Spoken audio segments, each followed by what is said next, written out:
Hello, ladies and gentlemen, and welcome to Paranormal Insight. It's your favorite paranormal investigator. My name is Tim Sudano, and today, back with us once again is Michelle Desrochers, returning guest. We're going to kind of pick up where we left off. Briefly, before I bring her on, I want to give a little love to Gene Hackman and his wife. They passed apparently from the running theory is carbon monoxide poisoning.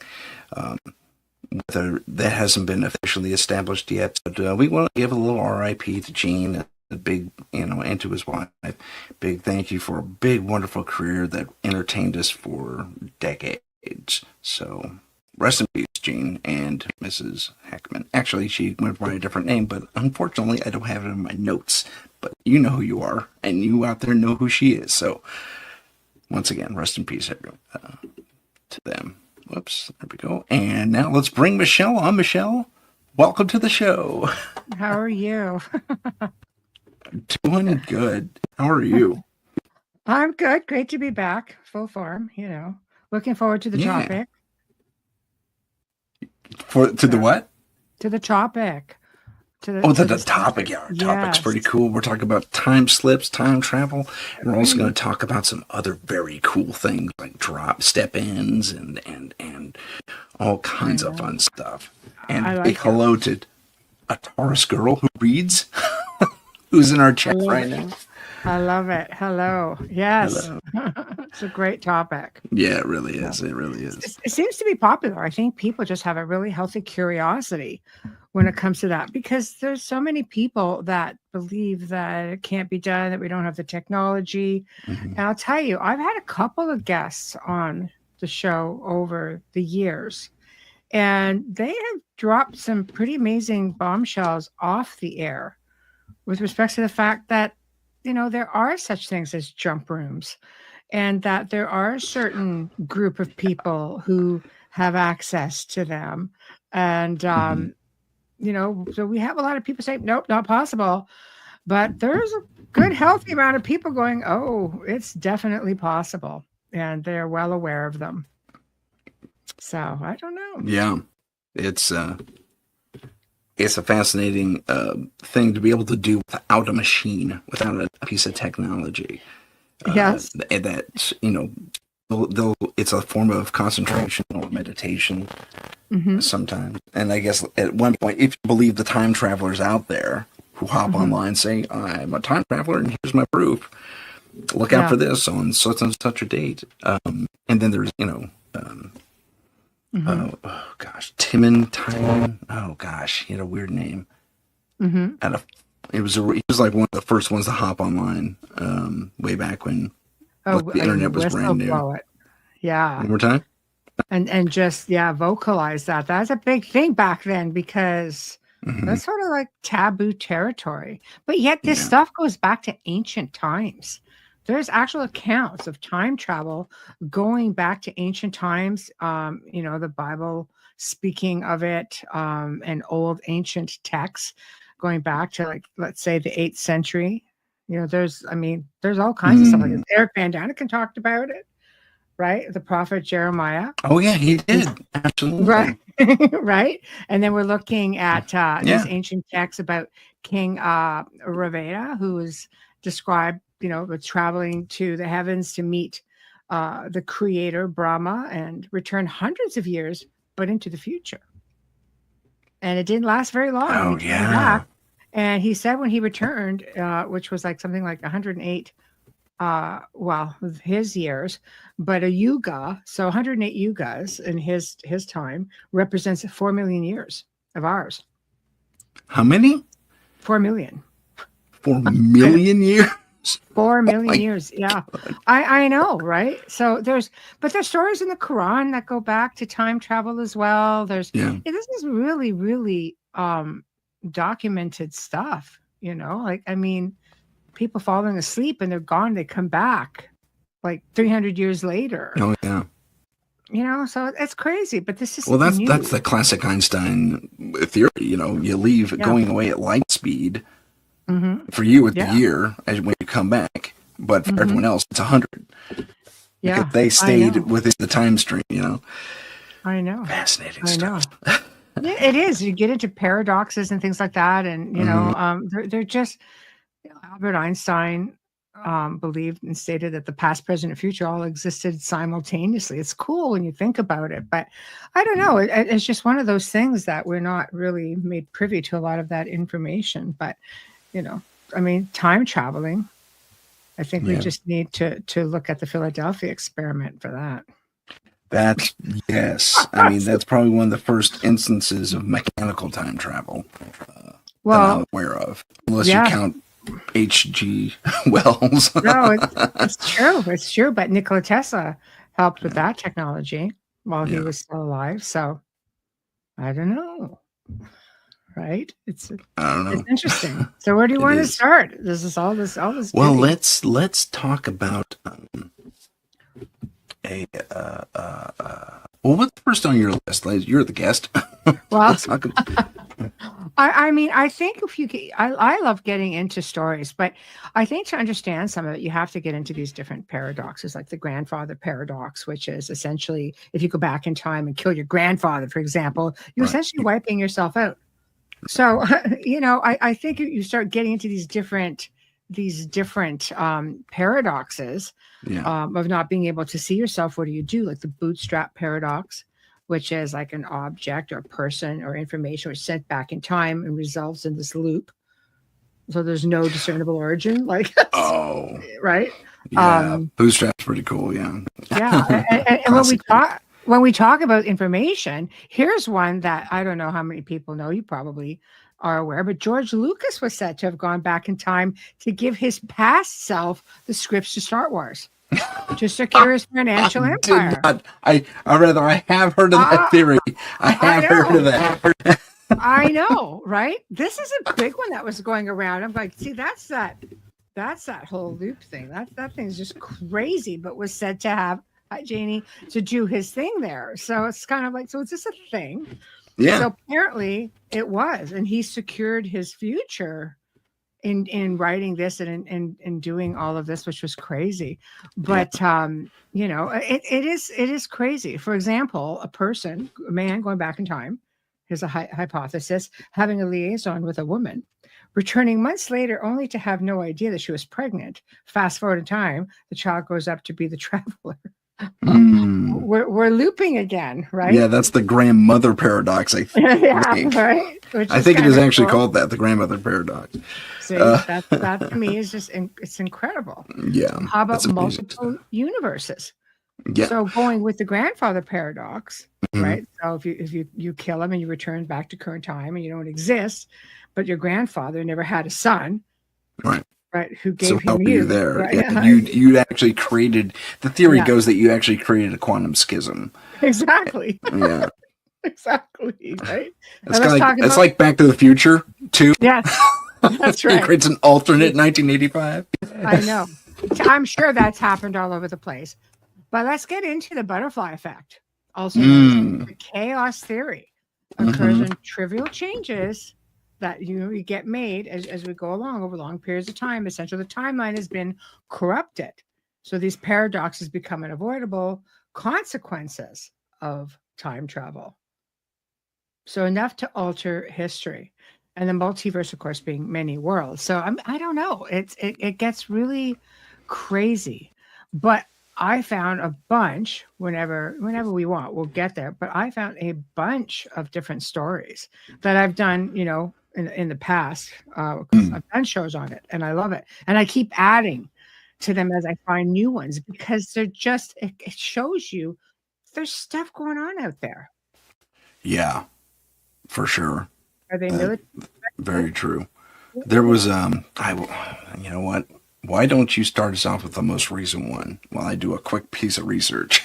Well, okay, you do that. I mean, as far as recent goes, I don't know. Like How's I've that kind sound? of got Hello? some that go into Either different she went times. offline or I went offline. I'm not sure. the Philadelphia experiment. Well, we've got Okay. the Philadelphia experiment. Why don't we talk about the Philadelphia experiment first, since we mentioned it? Okay, let's do Okay. it. So fact or fiction? So this happened allegedly around 1943. The main goal was to hide the USS Elbridge, which was a Navy destroyer class vessel, make it invisible to enemy radars, hence a cloaking device. Nikola Tesla was said to be involved, performing all the calculations, brilliant man, and also developing various designs. He was also said to have provided the necessary generators for this. So where does the time travel come into this? Well, the experiment went terribly wrong, as we know. The ship totally disappeared and got teleported to Norfolk, Virginia. When it appeared, some of the crew members were physically attached or fused at a molecular level to the hull of the ship, and other people ended up developing mental disorders. They were driven insane, caught on fire. Some disappeared completely, and they never found them again. Others, however, reported having traveled into the future. Some crew members reported a lot of strange things like walking through walls, and eventually reappeared in Philadelphia. So, of course, a lot of people think, well, this never even happened. It's like, okay, whatever, right? But, Right. right. Mhm. And then we get into a Seattle attorney. This 2004, I guess, is fairly recent in our Let time. me pause you right there. Yes. There was Okay. a movie made about the Potemkin experiment, I'm sorry, I just called it the Potemkin experiment. That's not it. What was it called? The Philadelphia experiment. In Yes. fact, that was the title of the film. And it Yes. was done in like 1986, and they told that exact same story cinematically. And I think Yeah. it was done as a means to say, oh, you saw that in a movie. Yeah. Yeah. I think it was a purposeful piece of I, misinformation out I, there, or I think, yeah, Netflix or Amazon propaganda. has some new one too. And it may have been like the 80s things where they're kind of running around and they're trying to, the government just wants to blow up the boat. And this thing is a ship, not a boat. And the thing is popping Right. around. It's showing up in all these different places and they're trying to anticipate where it's going to go. Like, Oh, it was pretty cool the way they did it because the effects were pretty awesome. But I mean, right it on. goes, stuff happens, right? Stuff happens. Yeah, yeah. So this attorney, we're going back to 2004. Okay. So an attorney named Andrew Basiago publicly claimed that since 2004, he was a part of Project Pegasus. Have you ever heard of that? Project Pegasus? Project Pegasus. Yeah, it sounds familiar. Right? He said that he stated from the ages of 7 to 12, he was part of a secret government program that worked on teleportation and time travel under the Defense Advanced Research Projects Agency. Which So, is DARPA. yes, exactly. Okay. So they would train children and adults so they could test the mental and physical effects of time travel on children. Children allegedly have had a bit of an advantage over the adults with respects to adapting better to the strains of moving between the different time frames, like past, present, future. Right. He made the following claim. He claimed that he experienced 8 different time travel technologies during his time with the program, and it involved teleported based papers allegedly found, wait for it, in Nikola Tesla's New York City apartment after his death in January 1943. The machine consisted of 2 gray elliptical booms about 8 feet tall, separated by 10 feet, between a shimmering curtain of what Tesla called radiant energy. It had It had the capacity to bend time, basically. And Andrew claimed that the participants would jump through this field of radiant energy into a vortal tunnel, which, when closed, they found themselves at their destination. But he claims that he can be seen in a photo that he traveled back in time to, which was Gettysburg, amongst other places, while Abraham Lincoln gave his speech. And he always would dress in period clothing. Tell me you have that photo. I might. I don't know. 1 second. I'll dig now while you talk. Okay. 1 second. Let's Okay. see. Okay. So, let me see. the guys, my story is from 1990s, early 2000s. when Timor, that's his name, John Timor, showed up out of Florida, and he hopped online, and he wasn't really looking to John Titor. Yes. Yeah. He wasn't looking to necessarily be famous, so he said, I had an opportunity to go back in time because in the future we developed this device, and it was about the size of maybe an oblong baseball or even a cricket kit, a duffel basically. But it was about that size. So let's say 3 feet, maybe a meter if you prefer. Yeah. And and he was very specific. It uses 2 cesium clocks to sync and a projected laser field that would encompass and it had to encompass a device like a car typically. It couldn't encompass a human because somehow it would just obliterate, organic material. But if you sat inside a car, it was cool. Right. Or something else, or a tank, or whatever, some device that completely encased you. Right. And it would be basically a teleport, from that point in space-time to another point in space-time relative to that position on the Earth. So you basically had to do an entire year. That was the shortest duration you could do. And that's it was and they developed these because they needed certain technologies from the past. And what it was a found technology, like an old DARPA lab or something. They figured out what it was and said, we need this piece of technology. Right. These different pieces of technology. And so he goes back to 1975, and he picks up an IBM 5100 computer because it has a very specific piece. That's an old piece of machinery, but it has a very specific piece of hardware that they need in the future for whatever reason. And so this is how they did it. They used the I forget his name, the scientist's name, but apparently this one scientist got it right when it came to time travel theory, and it wasn't Einstein. Basically, what you had to do is you had to jump back in time. You had to jump before you went to your intercept point. So if you have to go back to 1975, for example, you go there in like a month or maybe a week before, if you can hit that precise. Usually it's by a month, though, according to little dials on this machine. So he has to go in a month before, acquire his objective, and then he can jump forward again. But he'd have to do first, before he jumped forward from that point, he'd have to jump back 2 months before he made any changes, and then jump forward again in order to stay on his time stream. But, so he wouldn't end up in a deviated quantum different string, right? Of time. So that was an interesting thing. So you go back in time, you grab your objective, jump back further, and then you jump forward again. Yes. Yeah, I know. It's just, but it's cool. It's a fascinating thing. It's a great thing. Yeah, I know. It really is cool. I know. For those it's a great idea, and it made sense to me at the time. But you can actually look this up, John Titor, on Wikipedia. You can get the whole story. That is researchable. I might even have some his backstory about it. Yeah. Yeah. There's some crazy stuff.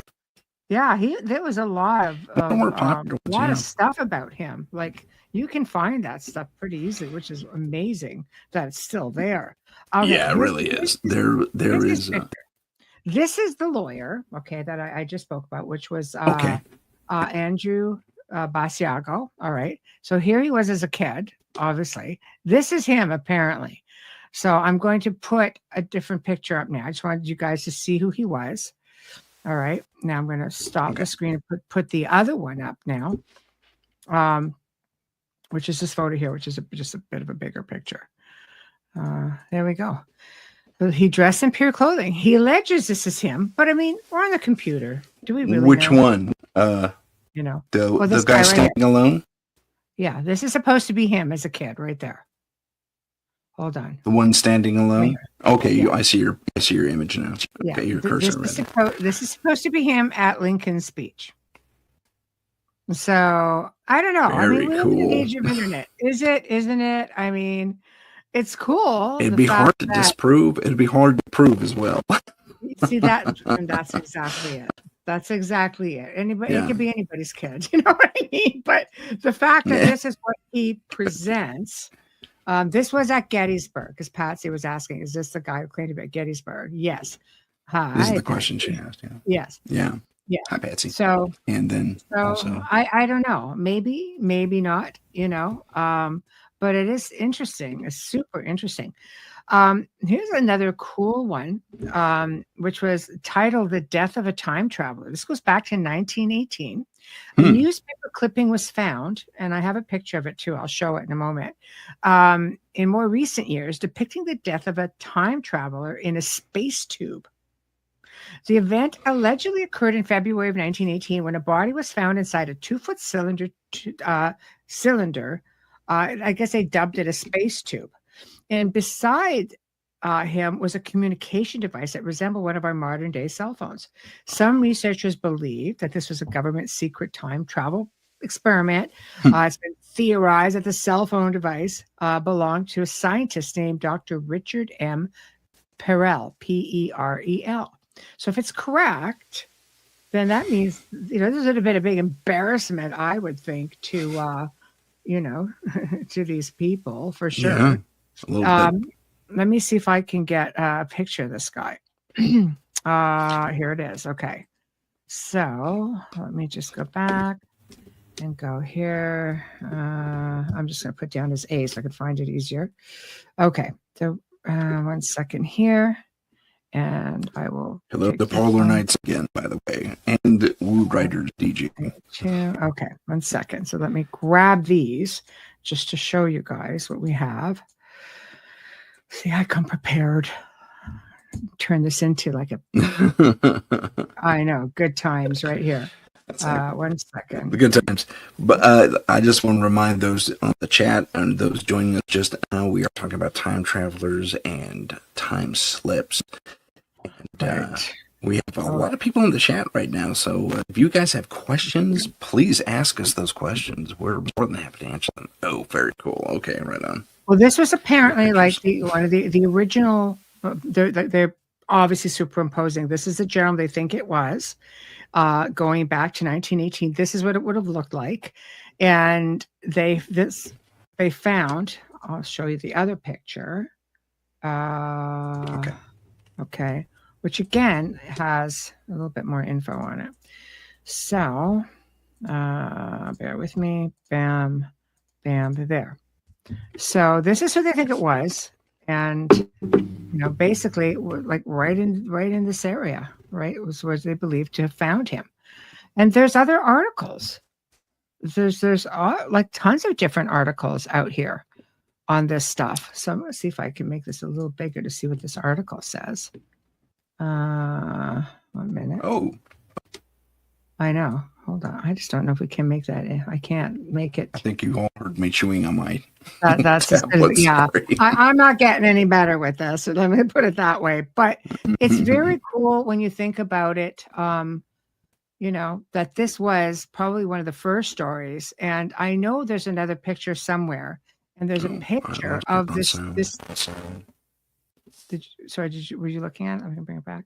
No, I lost your sound there for a second. Oh, I don't. That's bizarre. Okay. Yeah. So Internet's fun. Yeah. So that's that. That's, you know, That's amazing. And his body was found where you circled it? In a tube. Oh. So there is a photo out there somewhere, and the guy is in this tube, and the cell phone or this device would have been somewhere in there. Crazy.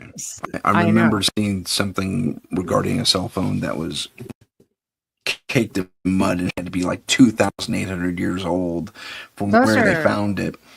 We could do a And that was show. a Nokia. It was a Nokia too. It was old school Nokia. I know. We could do a show just on out of place artifacts. There's so many. There's so many Totally could. things on it. I've done them. They're unbelievable. The different things that are out there. Here's one, 1950. The event occurred in 1950 when witnesses reported a man dressed in Victorian clothing who appeared in Times Square, New York, looking very disoriented. As he proceeded to cross the street, he was hit by a car. When officers checked the body in order to identify him, they were somewhat perplexed because it made no sense. They found a metal token for beer with a name that no one recognized on it, and tokens back then. I want a token for a beer. I'd do that. But anyway, it was a receipt for the care of a horse and the washing of a carriage to an address that did not appear anywhere. There were old business cards that belonged to a man named Rudolph Fentz, F-E-N-T-Z. There was an address on Fifth Avenue with a letter to his address in June 1876 from Philadelphia, which was found. None of the objects showed any sign of deterioration, and with some investigating, a bank account was found of a man that died 5 years prior, whose wife was still alive. So basically, it turned out they found the daughter-in-law, whose husband was named after his grandfather, because this would have been her husband's grandfather, who disappeared at the age of 29 in 1876. And the case is deemed a common example of a journey that happened against the will of an individual interdimensionally. So did he just jump into a portal or walk into a portal? But critics have stated that the story was made up in the 50s. However, newspaper articles was found to discredit the theory that the story was made up. Wow. So wow. Well, that kind of relates to the farmer story I told last week, where this guy's just plowing down his dead corn and takes a break and disappears, and his tractor's left running because he slipped into a phenomenon that just opened up. Whether it was on purpose or it's naturally generated, we don't know. Yeah, but it's crazy. And I've had Polar Night's thing up here where he tells us, and I've read this before as well, about a century-old Swiss watch was discovered in a Ming Dynasty tomb that was sealed prior to its opening. Exactly. How the heck did that happen? Because that's a 2,000-year disparagement right there, at least. Whoa. There are some crazy out-of-place theories that go back billions. Right. They figure hundreds of millions. That's insane, Yeah. Have you ever heard of the chronovisor? Yes, that's the TV thing that the Vatican has, apparently. Supposedly. It is. And the Vatican allegedly owns one. They call it a time travel device, which really it's able to photograph things. I've got some examples here. I'll show you. I'm on the fence with it. However, there's a whole other connection in this time and space.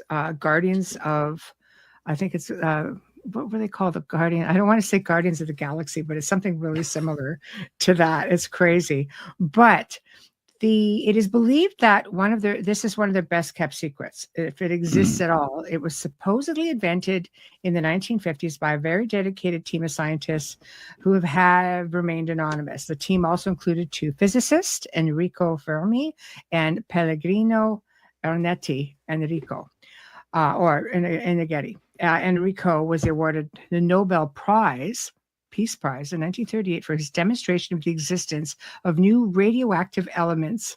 It's this long thing. But anyway, the device has allegedly photographed and verified the existence of Jesus Christ and his crucifixion. There are theories that the chronovisor was shared with the Nazi Party during the war, so it's no secret that they had close ties to the Vatican, of course, right? That's how the Vatican came out unscathed. It came out unscathed because they had been made their own country, and they kind of stayed like Switzerland. Very neutral. They're a city-state, yeah. Yes. So there are other Guardians of the Looking Glass. Sorry, that's who I was looking for. So I'm going to show you. I'm going to show you these pictures right now. I just have to grab them. So I'm going to go to that one. And again, I'll tell you maybe why I'm skeptical about this. As soon as you see the pictures, I will explain why I'm a bit skeptical, at least about one of the pictures. Okay, so this is the one picture. Okay, but there have been other photographs also. This is just the ones that are circulating. But these Guardians of the Looking Glass used their version of a chronovisor, which was developed to try to stay ahead of what, shall we say, a more elite group of people, are doing out there. So this apparently is the crucifixion of Jesus Christ. So plausible, I guess, again, plausible. With technology, it's hard to say, but this is a thing. And why it's a bit weird for me is when I see a picture like this, and I just want to get everybody's, like, it's almost like there's two separate pictures here, like two separate people in this frame that look a lot like Jesus Christ. Okay. But, right, we've got, is this Jesus? Is this John? Is this Jesus? We have to remember the part of the world that he came from, Jewish. Would he not have been darker skinned? Yeah. Some polar nudge just said the same thing. So there we go. Exactly. Yeah. Good timing on that.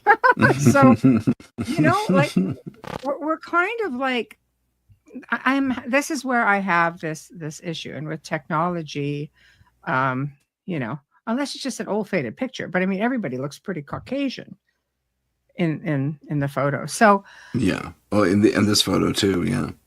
Yeah, exactly. So, but I mean, apparently these things are used for not just this. This is just something that they've said, look, we went back and we found this. So you have to ask yourself, well, where did you find it? And who did you really have? Exactly. Right. So I don't know. There's I'm going to bring up Wider's question as I answer that. I think there's definitely something to be said that they look too Caucasian in the photos. Now, yes. To give an argument to that, just for the sake of the interview, I would say that even in the region where they were, Jesus was a rabbi. He was Jewish, and so he was a little lighter skinned by nature, and and if that older gentleman that in front of him is Peter was a Roman prior to his service ending. And it's not hard to believe that other Jews would follow Jesus's path. Yes. So you would conceivably have lighter skinned people there. Yes. I'm just putting that out there. Yeah. Okay. I'm with you. I'm with you on that. Okay. So, so let's briefly tackle Woo. Actually, Woo. We're gonna hold off on that question. I'll keep it there, but I'm gonna hide it for now. I'm gonna come back to the AI thing, but overnights. You just have it out for the Catholics, man. I know. If the church was able to see the future, they would have wanted the Vatican crash in the 70s. Fair point. Maybe they weren't looking at the chronovisor that much. It could be super radioactive. You never know. You know what I mean? It's kind of funky. It's cool if it exists. This whole Guardians of the Looking Glass thing is, boy, it's making the rounds out there and has been for quite a few years. Mm-hmm. They claim to see what's coming. I kind of like, hey man, it's there. I'll present it and see what everybody thinks, and that's about the extent of it, Yeah, if you're going to make that claim, and they technically haven't. People have leaked it. There have been whistleblowers on this whole thing. But I mean, if you're going to make that claim, I would like to see why weren't there photos taken of the device and people looking at the device and that Yes, type of thing? 100%, because There it's so should have been. secretive, but I don't know. There's some Right. pretty big names passing this around at different conventions and stuff. And I remember having one of these people on my show at one point, and I said, "Have you ever heard of this?" And they were like, "No." So I sent them all the information I had because they were on the circuit, just doing similar ideas. And all of a sudden, this thing just started going crazy viral. This person very, very popular, very well known.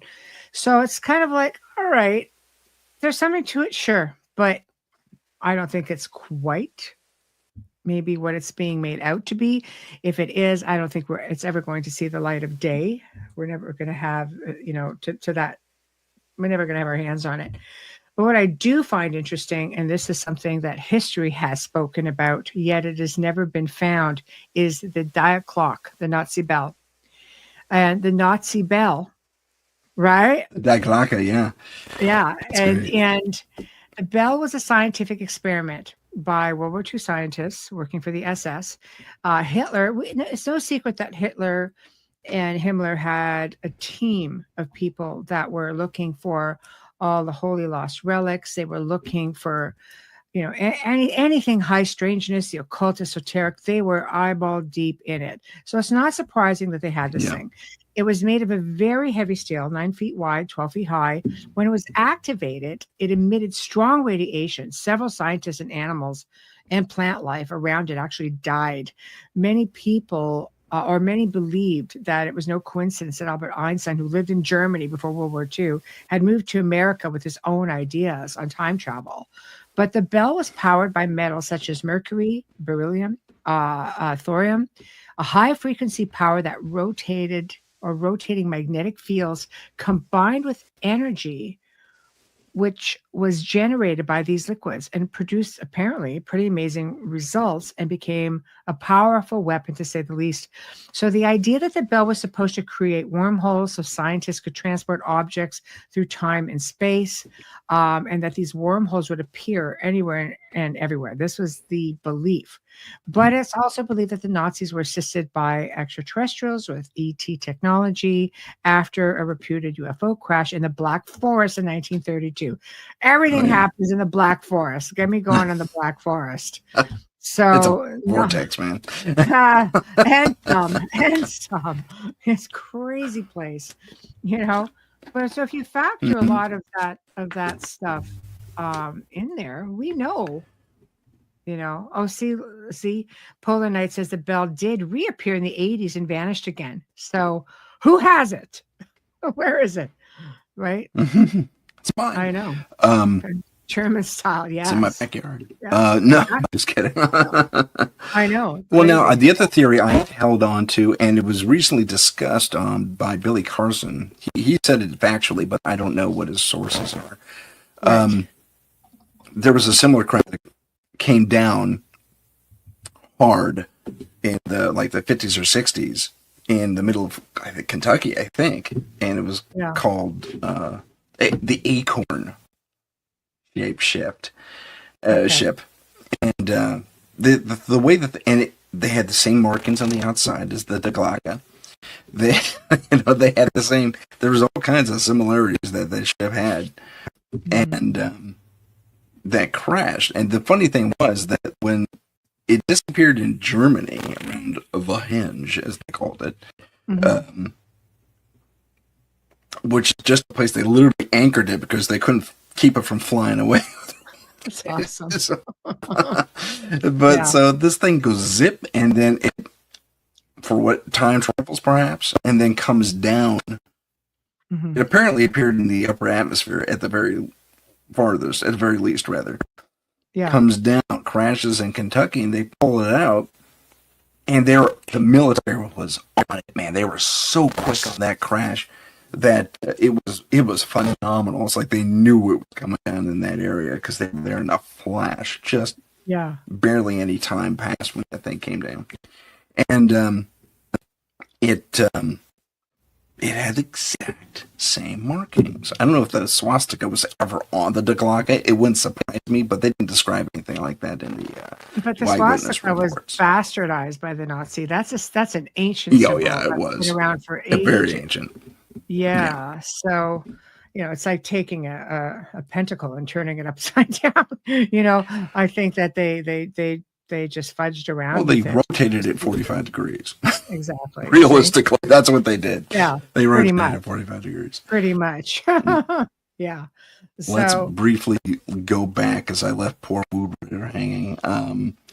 yes. What do we think about the artificial intelligence re-rendering of the Shroud of Turin? I found it intriguing, to say the least. Yes. Does it really lend any credence to the Shroud of Turin? I don't think it takes anything away. I don't think it really adds anything. It's just a cool additional piece of technology you can add to it. I agree with you. I think you're going to start seeing a lot more of that integrated into all types of levels within media. It's kind of cool to see. They've just done a bunch more tests on it, if memory serves me correctly, and feel that it's been validated to be the Shroud. So AI, unfortunately, we're moving into an age of AI, and it's one of those things that you're going to have to question literally everything. But at least they said to you, "Hey, this is an AI rendition," which is probably more than what we get on a lot of stuff that's coming out right now. But it's always interesting to see. It's pretty sophisticated. Hi, Michelle. Hi, Wayne. Hi, Hello. Michelle. Yeah. Wayne is here too, and Polar Knights is going off, man. He has all kinds of stuff to say. I know. Go crazy. I'm going to Polar put this Knight. one up. That's it. They can't be aliens if they have the means to travel here. They're far more advanced than us. It'd be like trying to talk to an ant. I can see your point, but at the same time... I know. At the same time, there have been too many government officials that have come forward and said, "Yeah, we're talking to them," So I know it's always interesting for sure. It's always interesting. I have those notes on my notes on John Titor, which they believe time traveler or hoax. Yeah. There was a lot of questions about his stuff. There was, because it's just one of those things and he just drops off. So he is still considered to be the most famous travelers who allegedly came from the year 2036 to assist in saving the world. We're failing miserably, I'm just saying. He initially made contact November 2nd, 2000, right, via an internet discussion board, like we were mentioning, under Time Traveler O. He posted a message claiming to be stopping by to pick up old family photos and an IBM 5100 computer dated from 1975. Why? But within the following 4 months, he would post about future affairs such as civil conflict over a U.S.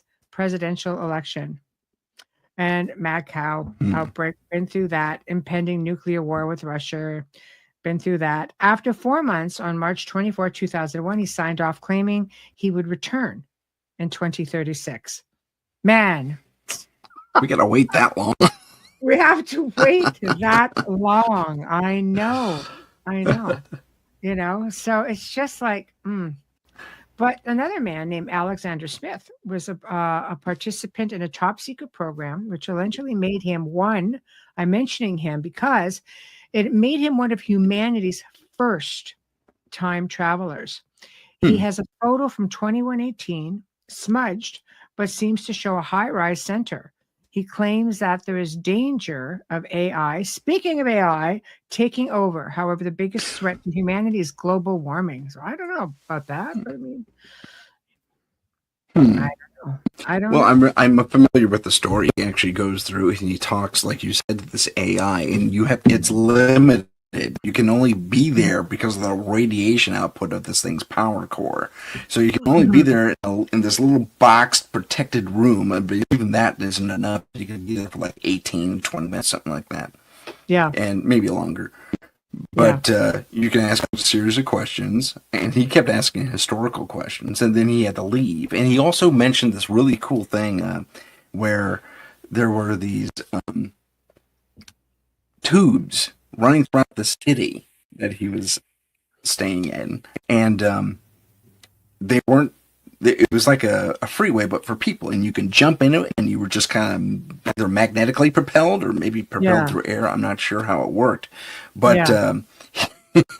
it was there was a trick to slowing down and getting off Mhm. at certain stops, and these kids, these teenagers, rode that thing like constantly. That was their iPhone, basically.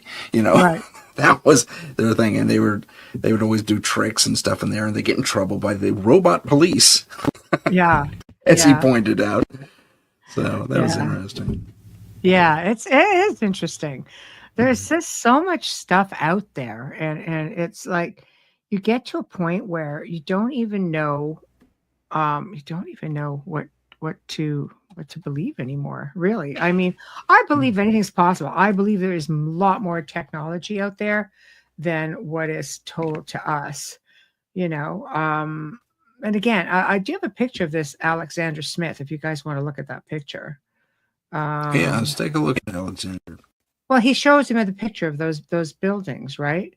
And then I've got a picture of oh, this is the traveling hipster. I got some good pictures I'm going to show. These are great. Okay, 1 minute. 1 minute. Let's just Okay. kind of go from there. This One will be minute. fun. I just want to acknowledge Heidi here real quick. Thank you for posting all that, Heidi. I'm sorry you couldn't find the link more immediately. Wanted to thank you for helping us spread the word. Thank you very, very much. Heidi Um, rocks. Heidi Okay, does you all rock. rock. She's amazing. Yeah, we love you guys. All right, here we go. So this is this guy I was just talking about, Alexander, who's got this. He had a photo from the future. Oh, This is it, yeah. right? I don't Uh-huh. know. Again, it's kind of like, all right, but it's I cool. He's mean, trying to show, like, I have this photograph, and this is what it is. It looks kind of too bad your futuristic. cameraman didn't know how to focus things I know. because he's in focus. The camera. I I know. was like, I know. what's more important, buddy? But That's a cool looking city. Those are really weird looking buildings. They look like the foam finger #1 things, you know. hmm Uh, hmm I but know. that's pretty cool. If that's legit. I Oh, mean, what year was this for him? for him, Relatively? this Alexander was in. Hold on a second. It's a picture of him from 2118. It said, Okay, and smart. what year did But he come back to? I had no idea. No idea. It doesn't say at all. Because I am thorough. If it was there, I'd have found it. But he's showing that this picture is when he traveled to this back to 2118, and that's It's a what cool looking building. future city. I'll have to say that. And I know. did he say that thing was floating, or am I misremembering that? He did not. What he said was, he just seems to show a high-rise center Hmm, and made claims about AI taking over and that kind of thing. gotcha. So it's sort of like, okay, you know. And then we've got the, the best time travel photos. Okay, you want to see these? Yes. Uh, I like the one. If you have the one from the Charlie Chaplin film, that would be awesome. I don't know. I'll have to actually see. I don't know what's here. I've got a list. There's a traveling hipster, Marilyn Monroe, Polar the Nights, traveling dude. I hipster. love this guy. I know it's great. It's got cell phone artwork. But hey, have you guys Okay. even taken consideration into those celebrity lookalikes, or are they family lines? Oh, interesting. Yeah. The time travel. Are you talking about the time travel like Nick Cage in the Civil War era versus Yeah. now? Oh yeah, Oh, yeah. okay. Right on.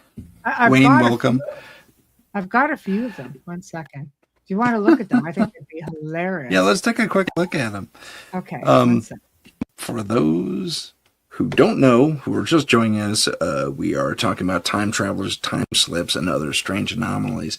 Um, Polar I Knights know. also mentioned something regarding our AI, our little pass with AI, that Google tried to escape, basically. Google's AI tried to get out. That's awesome. I guess, maybe. I don't know. But that's interesting. I've also seen the video that supposes that somewhere in a warehouse in, I don't know where in Asia, either Japan or China, that these little cleaning robots that they have, with little yellow lights on them. Yeah. One, Yeah. they're run by AI, and one of them kind of became self-aware and convinced his buddies to become self-aware or programmed them, and they left. I know. I know. I know. We're walking out, man. You gotta, I don't know where we're gonna recharge. We really have to look at the fact that things are definitely happening here, and AI. If we're gonna build the artificial intelligences, they will become more than we expect. I mean, they're gonna get their job is to learn. Talked about that, right? Like he even said, "Look, do not do this." We've been warned about this real early on. And then Google's was a fine example of that. That thing was crazy. And it just wouldn't take direction. But the guy got fired for even trying to bring it to attention or somebody's attention. So it's like, oh, let's just go with that, right? So okay. So some of these are pretty funny. I'm just saving them all because these are some pretty good ones. Sounds good. I know, they're just great. I figure while you're talking, I'll just grab these. I have them in a file. So we're talking about potential celebrities like Nick Cage as an example. Seen time travel, and Dolly Saffron. Hi, Dolly. Says that genetics are interesting. Any number of combinations across all ethnicities can replicate the number of the numbers of happening in our humanity are high. And she's absolutely correct. I have a family twin from like 3 generations back.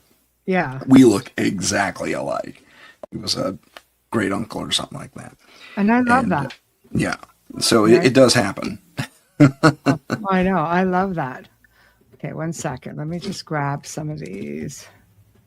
Some of these are great.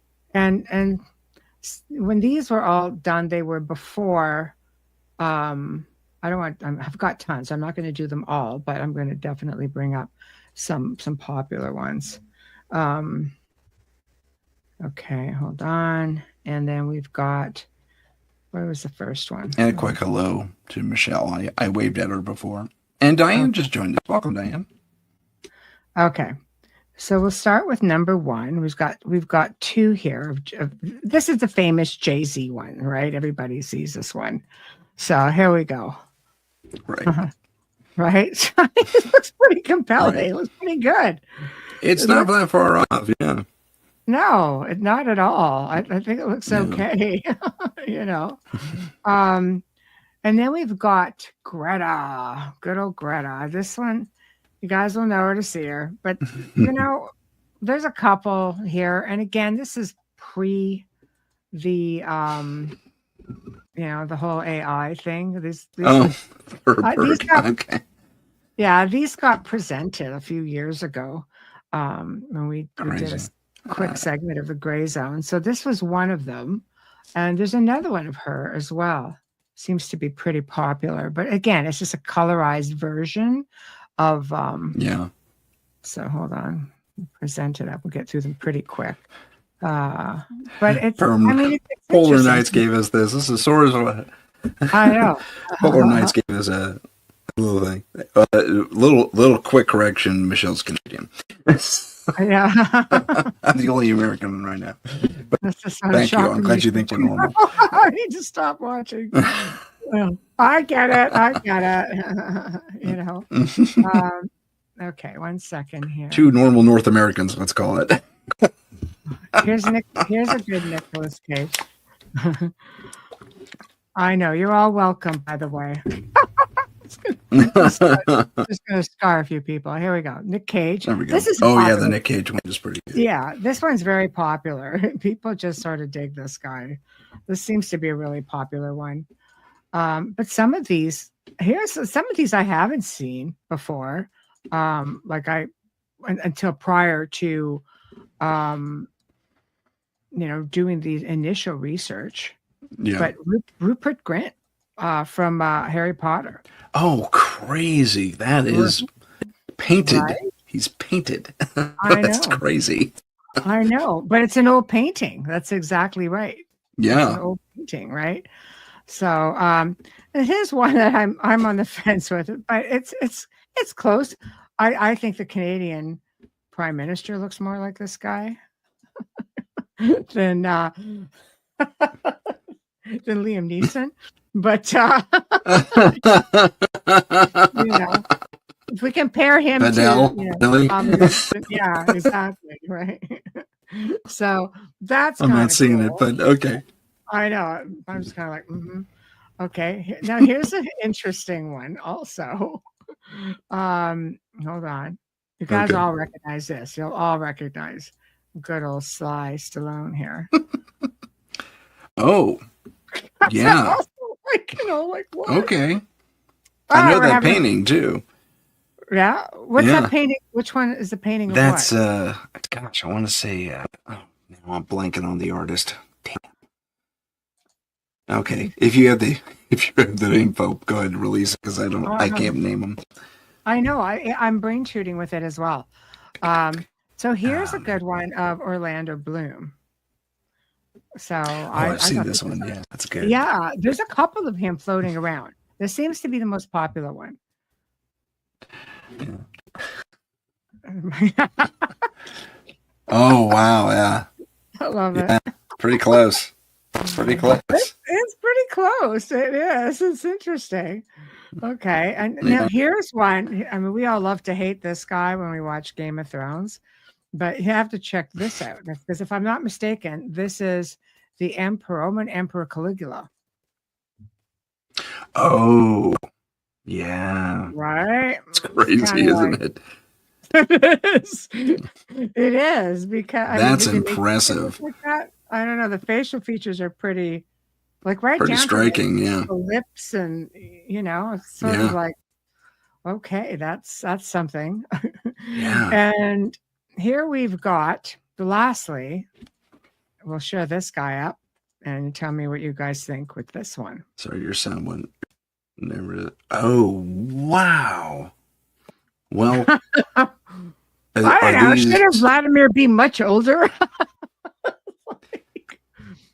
You have to. I mean, Other than that, it's Russians got good he's genes. well, yeah. I was gonna say something close to that. There's a lot of. I don't know what it is about the Russian people specifically, and it's not limited to just the Russians, but I've seen Yeah. similar pictures of friends, Russian descent, and they have pictures of their great grandmothers or grandpa. They show me. It's like, does that look like me? Because I don't see it. It's like they're virtually identical, and these are the first two are 20 years apart. So it could be Which would be it could be brothers or normal, father son thing, or but and yeah, Putin's features are pretty cool. distinctive. So it wouldn't surprise me that he had relatives that looked a lot like him. Oh, for sure. But isn't it cool just to see? Some of them Yeah, are so are just incredible, yeah, So yeah. So I don't it know. I really thought is. those were kind of fun, right? Absolutely. You know what this Yeah. is? This is a perfect time to take a very, very short little station identification break, and we'll do a short one. This will be like 15 seconds. We'll be right back after this. This is the United Public Radio Network, 107.7 FM in New Orleans and 105.3 in the Gulf Coast. UPRN talkradio.com. Esoteric programming at its finest. And we're back. Beauty. So So, I know. Do you want to touch on Nikola Tesla, of course, on time travel? let's do that because he has an amazing story. But go ahead. He does. Well, of course, we just spoke about him with his participation in the Philadelphia experiment, but he, much like Einstein, he did believe that time travel was possible and that space and time could be altered with the right frequencies of magnetic fields. It was no secret that he was obsessed with the concept of radio frequencies. He conducted a series of experiments that did result in the Philadelphia experiment, obviously. But little else is known about this particular research. But it is believed that he was able to see the past, present, and the future through his research. And of course, we know that a lot of these experiments that took place after his passing came from, of course, his files that went missing. That's incredible. Wayne Mallow just popped up. Yeah, I know. It's crazy. Yeah. It is crazy. I know. It's a great story. Mhm. Polar Nights asked if I am in New Orleans. No, I'm not. But I was taught by a buddy of mine in the Air Force from New Orleans. That's how you say it. New Orleans. New Orleans. Yeah, New Orleans or Nolans or however I it is you know. want to. There's variations on it. Don't say New Orleans because you sound like a complete New Orleans. Yankee to them, and they'll just never respect you. You have to actually tune in when the owner of the network, Joe, is on one of his shows, and you'll get the full twang going on, and Oh yeah. oh yeah. So yeah, good times. That's good times. Anything outside the box? Okay, just looking. Sorry, caught Heidi's comment. So I'm just going to see if I can put this up. All right. Okay. So we've got. Sorry, I'm enjoying the chat conversation here. You It's go fun. ahead, man. I'll just keep reading. So there's a guy. The 20th traveled here from the 23rd century. His name is Yevgeny. I'm going to totally butcher this. Iosifovich, a guy Kochuk, who allegedly traveled here from the 23rd century and got stuck here in the 20th. So the story says that when he was a boy, he decided to hijack a time machine along with a female companion. Who gets to just do that? Anyway. Wait a minute. What year was this? Yeah, in the 23rd century. Oh, okay. That makes it a little. Yeah, he traveled back here to the 20th century at the time. And the story goes that when he was a boy, he decided to hijack a time machine along with a female companion in the 23rd century, I'm guessing, obviously. They were on to a good start, visiting all kinds of places of antiquity, and landed here with the machine crashed. Welcome to the prison planet. Anyway, they realized that the time machine could only lift one of them to return home. And of course, he stepped aside to let her go. He was 12 years old at the time. Help never returned. And the young man was soon adopted by a loving couple.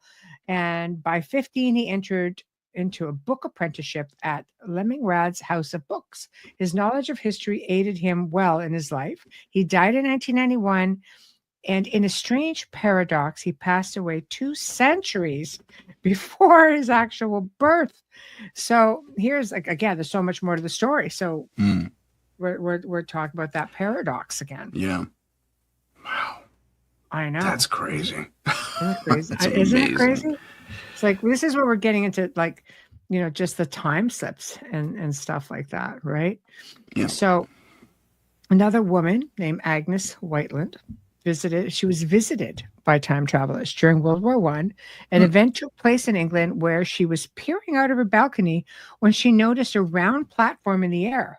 It was described as about 30 centimeters thick in diameter, roughly 3.5 meters by 9 meters off the ground, roughly 100 feet away from her.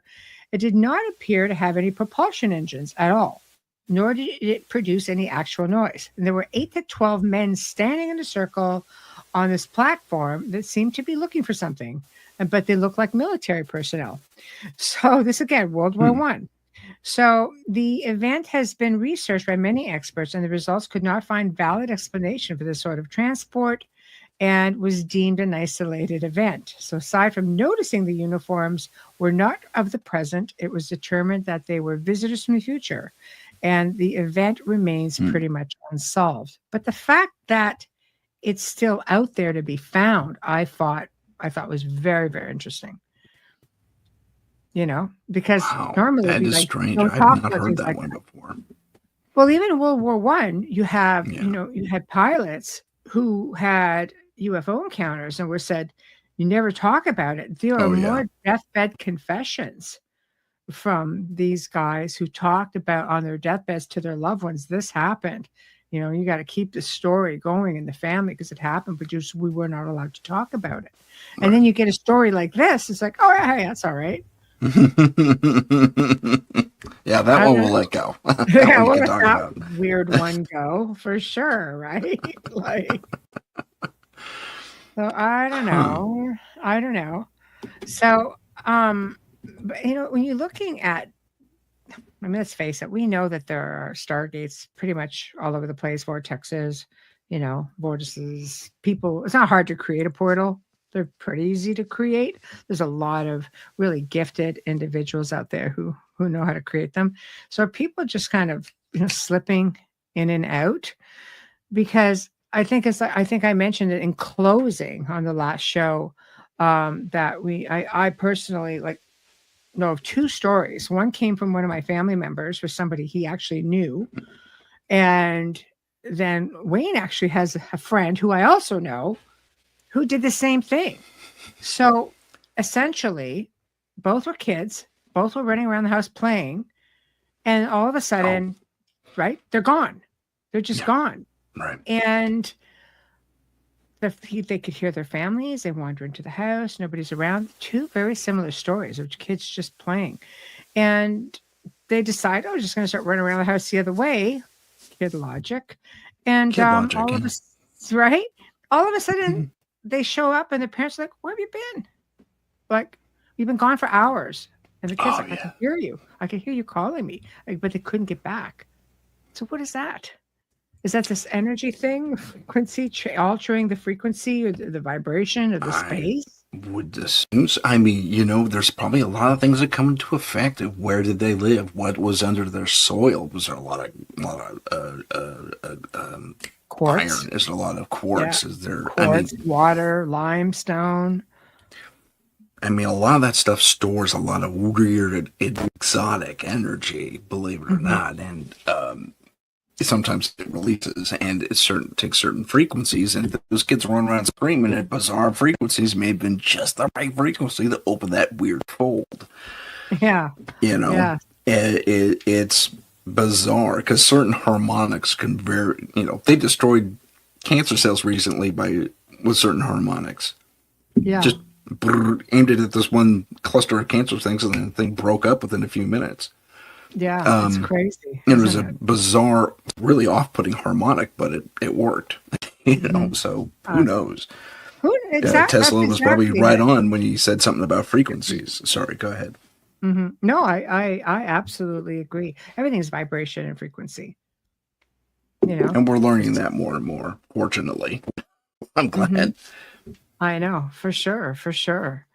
You want another story? Sure. A bunch of them. Okay. So people actually speculate whether this story actually happened. And it's actually a time slip from 1935 with a man whose name was Victor Goddard. This one's a bit of a mystery. There are a lot of people that believe him, and like they believe he did, in fact, experience a time slip. Others, Hmm. so you guys see how you feel. This is incredible. This was an incredible story. I have seen. It's funny because after I presented this on one of the other shows that I did with Joe, um, it wasn't long before Ancient Aliens portrayed this. So, but here's the deal. Victor was a Royal Air Force Wing commander on a flight from Edinburgh, Scotland to his home base in Andover, England, and decided on a particular day to take an alternate route from Durham, Scotland. And he encountered a storm, and the plane was engulfed in high winds and it began to fall. He passed over a debilitated aircraft, which was constructed during World War One, which had been converted to a farm which was overgrown with foliage. Okay, so not inhabitable. So on this day, something was very different. The airfield, which he knew about, to prior flights, looked different. The scenery itself appeared different. The hangars were brand new. There were 4 planes on the ground painted yellow in color, and this was never a Royal Air Force color in 1935. Hmm. He did spot 3 planes which were familiar and one that was not. The fourth was a monoplane, which the Royal Air Force did not have in 1935. Even the mechanics on the site didn't dress like Royal Air Force mechanics. So as the storm engulfed the plane once again, he was able to get on his way. So why was this dubbed a time slip? he was never, or he was, sorry, he was actually witnessed at Drum Air Force Base, which technically never existed in 1935. However, in 1939, 4 years later, the Royal Air Force was equipped with everything that Victor spotted when he flew over it. And they started to paint their planes yellow, and the new monoplane was introduced in 1939. So he flew into the future, apparently, while in the storm, or got pulled in. But Wow. the people on the ground saw him fly overhead 4 years where he shouldn't have been. That's incredible. Isn't that That is wild? incredible. It Yes. is. I love the story because it's just it's like the double. You don't just get the person, in this case on the plane, Yeah. having the experience and going, what is all this? You have the people from the ground looking up at this anomaly, this plane going, what is that? Why is that Like it, here now? exactly. It's a double because they would have known that we haven't seen a plane like that since 4 years ago. And this guy is 4 years ahead, and they actually spot one another. So the future witnessed the past and vice versa. Yes, That's amazing. exactly. So this It's is started amazing. circulating after, after we found this. It was great, but I was just ironically one day watching this episode of Ancient Aliens, going, I know that story. A few years later. So it was it's one I love to tell because it's just so incredible. Right. And you just have this guy who's just like Yeah, a reputable guy. He's just out there on his flight trying to get home and has this amazing experience. And I can imagine the people on the ground even telling their families in 1935, we saw this. And can you imagine down the line if you get these stories merging? Like hmm because it's only 4 years. It's very yeah, plausible that descendants, of the pilot, and would come into contact with the people on the ground. And I think for it's just sure. one of those tales that will keep going.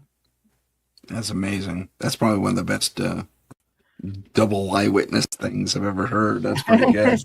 It is awesome. It is awesome. But and it's just not one of those typical um typical time travel stories. I dig the time travel, but the time slips are always so Yeah. amazing to me. It reminds me, I think we had talked about this woman. Oh, here, this is a story. I touched on it briefly when we spoke last, but I didn't have all the details. This is a story of Okay. Lorena Garcia Gordo, a parallel, no, this is known as a parallel universe experience. So 2008, she woke up in a bed and realized that her pajamas and sheets were entirely wrong. She didn't recognize Okay. anything, in fact. So after continuing on with her morning routine, she would learn that she was, in fact, as she entered, I mean, it was pretty quick to realize you've entered into a parallel universe.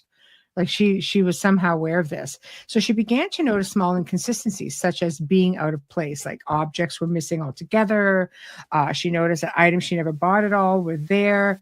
And she knew somehow that this was not her world. Her entire life was gone. Her partner of 7 years apparently didn't even exist in this world. According to the detective she hired to find him, her car was different. Her apartment was gone. Her job was the same, but work was moved to an entirely different building. She Hmm. went to a doctor, underwent psychiatric and psychiatric tests, other sort of tests, physical tests. Everybody said, "No, you're okay. You're okay." But what was actually happening to her? Her reality has basically disappeared. Her partner does not exist. She could not even locate where he had lived, or nor could she find his son.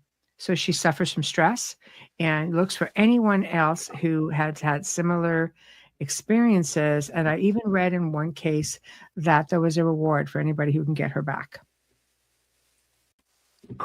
Wow. That's What would amazing. you do, right? What would you do if this happened to you? Yeah. I couldn't imagine because I would not want to be without my family. I'm all down for switching into timelines, but I'd have to do it with the people I love. I couldn't do that. I'd Well, miss not my. only that, if I were to do it, I'd definitely want a way back. You know, I know. it's I like I know, better have right? a way back. This reminds me of another story out of Canada, if I'm not mistaken. It's not exactly time slip or anything like that, but it was Right. something along the lines of an alien abduction gone way weird, just so sideways, Okay. according to the witness. And I don't have names, unfortunately. This is a relay from a show that Dan Aykroyd hosted a very, very long time ago. I know that show. And Yeah. the story goes that this woman woke up and she goes to get her son out of bed. Time to get up. And when she opens the door, there's her son, and there's another one of her son, a twin, that wasn't there before. Two And for so one. it turns Yeah. out they'd both been up since like midnight or something like that, having a conversation, just talking, trying to get to know each other and figure out what's going on. Yeah. And it's like, I don't know. I was asleep in the bed. The twin says this now. I was asleep in the bed exactly where you are, and when I woke up, I was on the floor, and you were in the bed. And I don't know what's going on. So, Wow. she's really freaking out about that. And then she goes downstairs, and her cat runs by, Right. begs for food, and then her other cat, which wasn't there before, a twin, Mm-hmm. also sits there and begs for food. The cats got twinned. The boys got twinned. So she's wondering she's just losing her mind.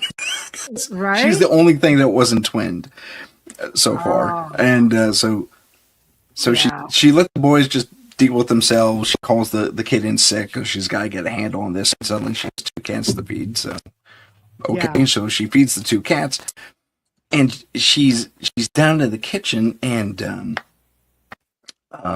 they had this set of goldfish that they always had to protect from the cats. I'm sorry, they had one goldfish, a big one. Well, that had a twin as well. Suddenly, there were two goldfish in this tank. Two fish, two cats, two kids. Two fish, two cats, two sons. So they're Son. thinking they're at one point or another because she went to get help. She went to a psychologist saying, "Am I going nuts? He regresses her. It turns out her Oh, whole family has been, abducted. Just kind of like what your story goes. You've had family that have been abducted, you've yeah. been It's a abducted, so on and lineage so thing. forth. Yeah. Yeah. And yeah. And so it turns out this was happening to her, it was happening to her son.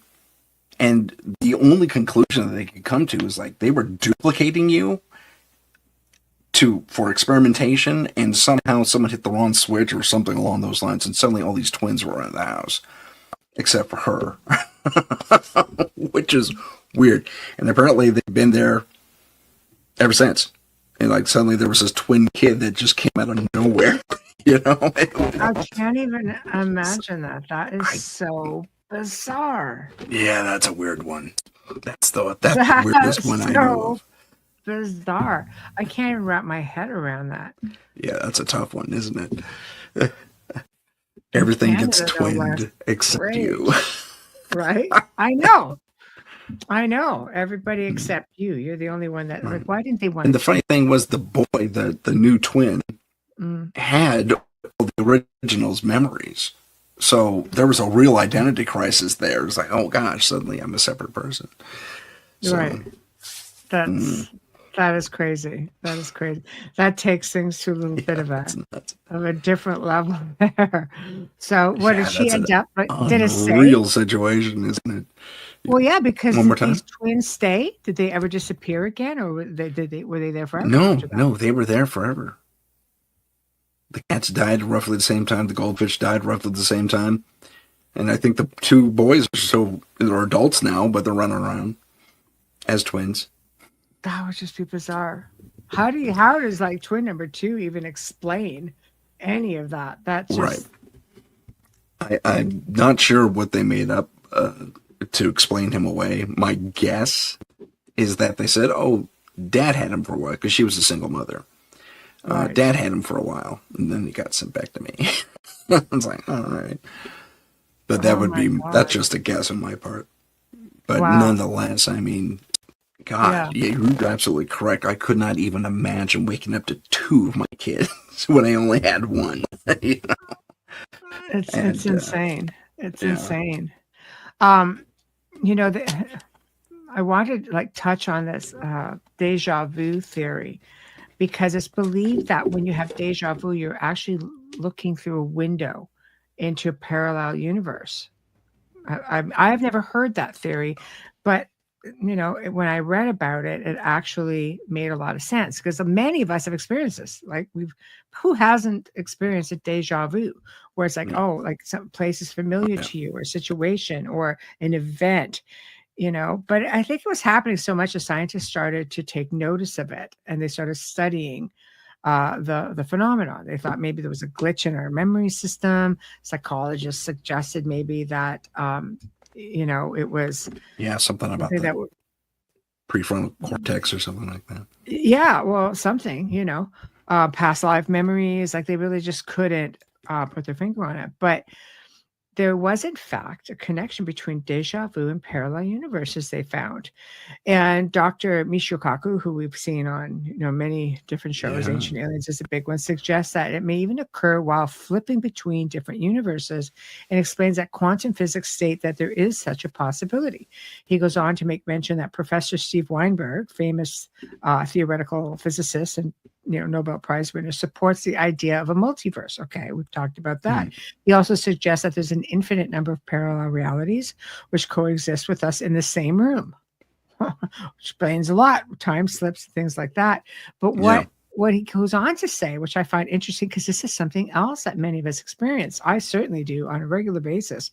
But he says that we are tuned into frequencies which correspond to our the physical reality, like radio frequencies, but we just can't tune into all of them. I always say different radio stations, different dimensions.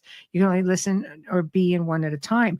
But do you ever lay in bed at yeah, night and listen in silence and hear radio broadcasts which seem to come out of nowhere, sometimes barely audible? And you ever actually able to hear some of the voices that come out of there? I've been doing listen to this stuff for like my entire life. And now with these really. towers, ugh, for sure. Now with these towers and, Oh you know, wow. microwaves and everything, there's so many more new frequencies that have been introduced into our environment from one time where, you know, we were kids. I've Oh yeah. always heard this. Always, always, always, and even more so now, right? That is amazing. Listen You know what though, I've been hearing? Well, unexplained. it didn't start happening for me until, like you said, we started getting cell towers in our neighborhood. Mhm, mhm. But I hear, and I don't know why, but I tune into like 70s and 80s AM radio kind of a thing, but just That's the what I'm saying. music. Yeah, it's just but there's a lot of that. That's what I mean. Like there's so Yeah. much. So obviously we're tapping into these different frequencies. And Wayne says once you get to the point in your life where you die, the deja vu experiences seem to disappear. So I get when you Oh, died, that's is that NDE? Because Wayne had a crazy, everything happens to this guy, had a crazy NDE experience. So is that what you mean there? Because you're not dead, obviously. Deja vu well, you're experiences. saying the alternate you died. I mean, that could be some of these more, Yeah. visceral dreams you have too. That actually, in Mhm. fact, it was even explored in the Doctor Strange movie, where Yes. oh, that's what dreams are. They're your alternate lives, and yeah, I Yeah. mean, we've all had that dream. Hell, I remember vividly when I was like 11 or 12 or something, Mhm. having a dream. I'm swimming in my grandfather's pool, very clear, Yeah. colored dream, Yeah. and I'm swimming in my grandfather's pool, and I get a hitch in my leg, and I can't get to the bottom. And you know they're all partying and enjoying the barbecue, and they don't see me drowning. Oh, I mean, until the last possible minute, my stepdad dives into the pool, and I can't hold my breath anymore, and I inhale And I feel the water go into my lungs, and then I wake up. Yeah. But when you dream about death, it actually means it's the birth of something new and the end of something old, new beginnings. So when you dream about that, is it usually is this recurring or just once in a while? It was Or just the one thing? thing for me. Yeah, see? So they say you have to look at what you have going I on in your lost life your at the audio time. feed again in my ear. Really? I don't know. I got nothing. Everybody hearing me? Can you say that? Can you repeat that for me? Is it just him? No. They say when you dream about death, you have what? No, keep going. Keep going. Okay, can we hear me now? I feel like I'm in a Verizon Yeah, I can hear commercial. you. Can you hear me now? No, they say when you Free plug. they say when you are when you dream of death, you should look at what's going on in your life at that current time, because it really does mean that it's the losing one thing and starting something new beginning, whether it be the birth of a child or the birth of a new situation and the end of an old. Death doesn't actually mean death. Gotcha.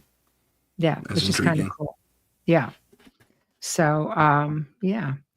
So time slips are much different, of course, in time travel. And there's a lot of cool time slips.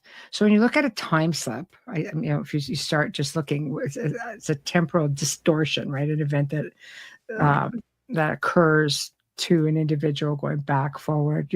We've talked a lot about that. But there's more stories of obviously time slips than there are time travel. So there's one from Cumbria, England, on a hot day. The woman's name is Angela. On a hot day in the mid 1970s, she and a friend walked onto a footpath, roughly 15-minute walk. She claimed that she started to feel apart, just apart, as she explained it, from everyday world. A very strange feeling for her. She felt that the atmosphere felt increasingly heavy, as though there were thunder in the air. They turned a corner and both saw a very old-fashioned cottage that appeared to be from the Middle Ages. The problem was that they had never seen this cottage before on their walk in this exact spot. She felt as though there was a very uncanny feeling about the place, and when the door began to open, they both fled. When she returned months later, she could not find the cottage, and of course, her friend never spoke of it again. Her friend was in complete denial. Nope, not doing it. Didn't happen. I get that. Nope, not going to do that. So wow, that's crazy. I know. That's crazy. You hear about these things when you're vacationing and stuff. Oh yeah, that's always comforting, isn't it? I know. Far away from home. Where am I for real? Right. Yeah. There was something similar. This is more of an alternate dimension slip that happened in, I think, at the border of Utah, and or is it the border of Arizona? I could see Arizona. I think it is Arizona, actually. For sure. So it's the northern border of Arizona, and these college girls are heading home. And they're one of these dorms where there's a curfew. And if you don't beat the curfew, you get demerits. And I don't know. This is back in the 60s or 70s when this happens. Right. 70s specifically. Because the one girl who was driving, it was her car, and she had this cool muscle car, right? So she's driving along, her two friends are in the back, and they're in a rush, and they're speeding down, and they say, we are never going to make it to campus on time.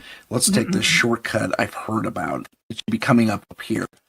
And where is it? And remember, they're in the desert, man. It is black. The only light is their headlights and maybe a little bit of moonlight.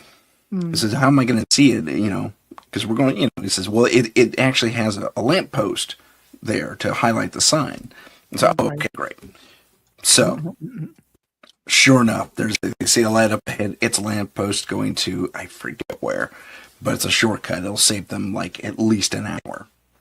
So they take this shortcut, and she's a bit of a hot dogger, so she's got her foot to the floor the whole time. They drift around the corner and off they go.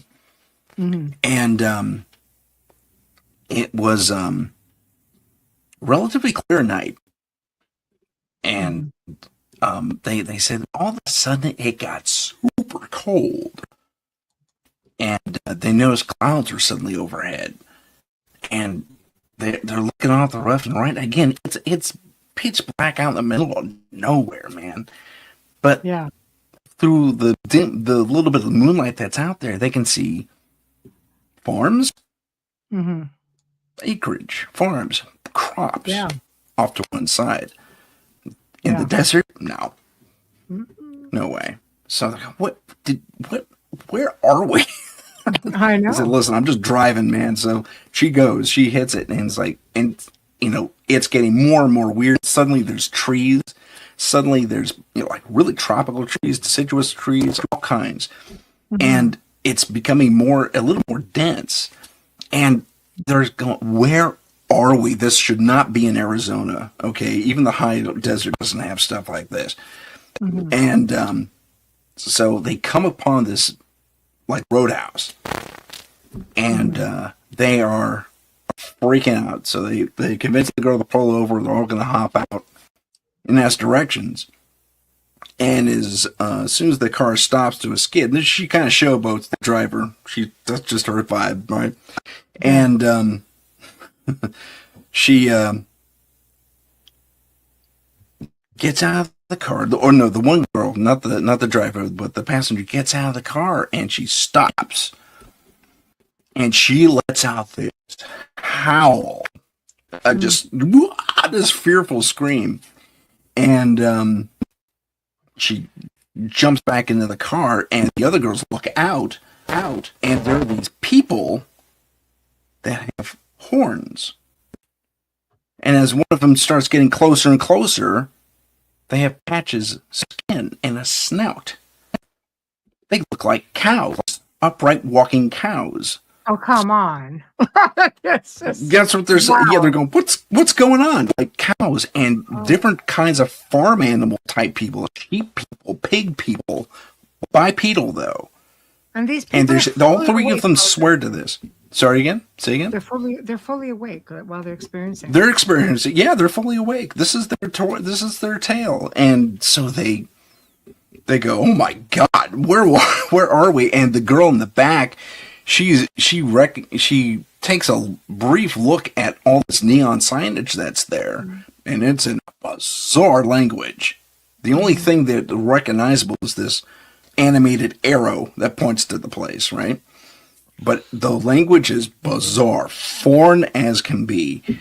Right. And the cars there are weird. They're like egg-shaped.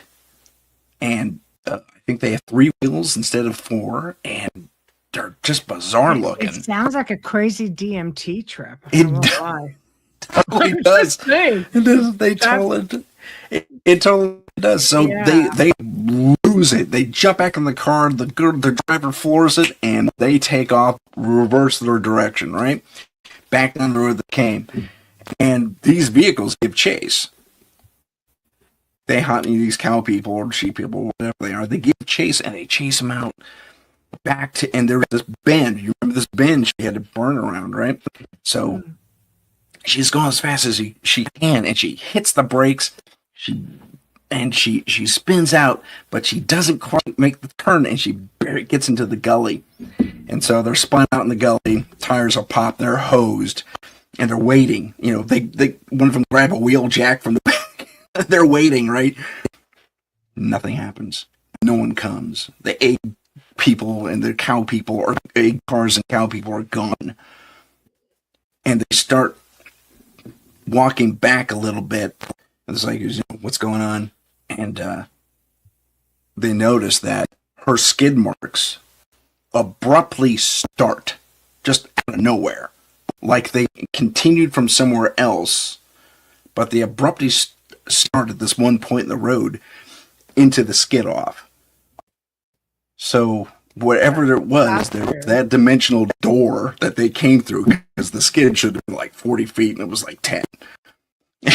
So, and then they finally flag down an officer, tell their tale, and they're dismissed as a bunch of crazy girls who were trying to get out of or on a DMT getting trip, in trouble.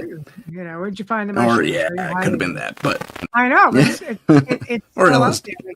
These are the type of things that people on these trips talk about, are just so obscure, but it goes to show you that there's just stuff out there, dimensionally speaking, that we have absolutely no idea exist. Yeah. I gotta Like find that spot. I gotta out go of do all, an I know, investigation out there. like all of the cool beings you could find. Like some people get dragons, some people get gargoyles, some people get these incredible, beautiful dimensional, interdimensional beings. And that poor woman got cows that walk upright. Upright walking. Well, that actually links to Indian religion. Does it? Hindi. I think Hindi. Oh, Yeah. oh, They actually, well, that's why they worship the cow so much, because they had an experience at one point where an upright walking cow said, incredible. "Don't do that. Don't eat us." Absolutely incredible. Learn something new every day. This is completely new for me. But thank you for that, because that will not leave my psyche now. Cows that walk upright. Good thing there's like gentle souls. Cows are pretty cool. But doesn't it make you think, playing devil's advocate a little bit, pardon the pun, that, we're in a society that eats so many True. cows? I'll never go vegetarian by my own admission, I know, but I know. Like, but the same. just because it's not healthy for you, I mean, I get it. Yeah, there is that I'm not karma, and that's vegetarian kind of where the whole Indian end of. I'm so Yeah. sorry. You're talking and I'm talking at the exact same time. I'm so sorry. Go ahead. No, I was going to. I'm not vegetarian either, so I'm just making the reference of this interesting concept that you would not want to be maybe in that area having a burger that was not a Beyond Burger. Yeah, right. It's just saying, it could be awkward. Yeah, a little bit. Well, people do drive-throughs all the time, and you drive through and you end up in this place. Sorry, a little humor, but not. I don't know. Place is not to build the drive-through at that intersection. Avoid this area. Yeah, that is actually a very incredible story. I have to say that I've never heard that, and it's very, very interesting. But it goes to show you just never know. It's just almost like, when you're looking at portals, and I mean, again, you could do a whole other show just on stargates and ancient power spots. But we have these cryptid beings. I mean, I had a guest on last week with Ogopogo from Lake Okanagan in British Columbia. Very, very Nice. Very, popular tourist place, and it's one of the more documented places of lake monsters, as they call them. That there's actual evidence that they've been able to say, yes, this exists. We can't debunk it. We know it's a thing. There have been more eyewitness accounts than even in Scotland, apparently. But it makes you think, like, where, but this does lead to the ocean too. So it makes it a bit more plausible. But I mean, are they coming through portals? I mean, there are air beings, like dragons have been seen by people. Yeah. These go back like hundreds and hundreds of years, thousands of years. So it's like, they're not necessarily just staying out in a cave, maybe back in the day, but now with the air traffic and such that we have, there's just no way. But people are still reporting them. Makes sense. I mean, I for as far as dragons and the like go, I tend to lean more toward alternate reality or alternate dimension. Yeah. But they're finding their way here. They're finding those doorways somehow, whatever we want to call them. They're just slipping through. It could be like you were saying before. Yeah, it could be like you were saying before. That's frequency. You emit the right combination. You can do pretty much anything. There's a guy in Arizona who apparently opened up a complete. He's in the middle of the desert in Arizona. Arizona again. How about that? Yeah. He uses a sound. He uses a speaker to generate certain frequencies and opens up that portal. He disappeared instantly. But when he opens the portal, and I'm a visual effects guy. I mean, I'm a filmmaker, so I know about this type of stuff. Yeah. If this was done through any sort of visual effects, it was probably one of the most amazing things, especially at the time, because this was way, way early. This was early 2000s, late 90s, something like that when this happened. And the CGI just wasn't there yet. But this guy actually pans his little camcorder rather, around this thing, and it's a globe of an opening. So, and you can see the variations of the beach. Man, he's in the middle of the desert in this alternate dimension. He's on a beach. Cool. All right, that works. Yeah. But I know because that whole area was ocean at one point or another. So maybe he's looking at a different time. Maybe he's looking at an alternate dimension where it never evaporated. Who knows? But the angles he gets and the matching parallax. If this was created, generated, it is one of the most masterful jobs I've ever seen. And a lot of special effects artists watch that same video and say, wow, dude, I mean, this guy must have taken years to put this together, if it is fake. So, but the thing is, given the level of technology he had, he couldn't have necessarily faked it. Not really. Not without leaving a major trail as far as a supercomputer to run the stuff. Not a supercomputer, but, a more advanced machine.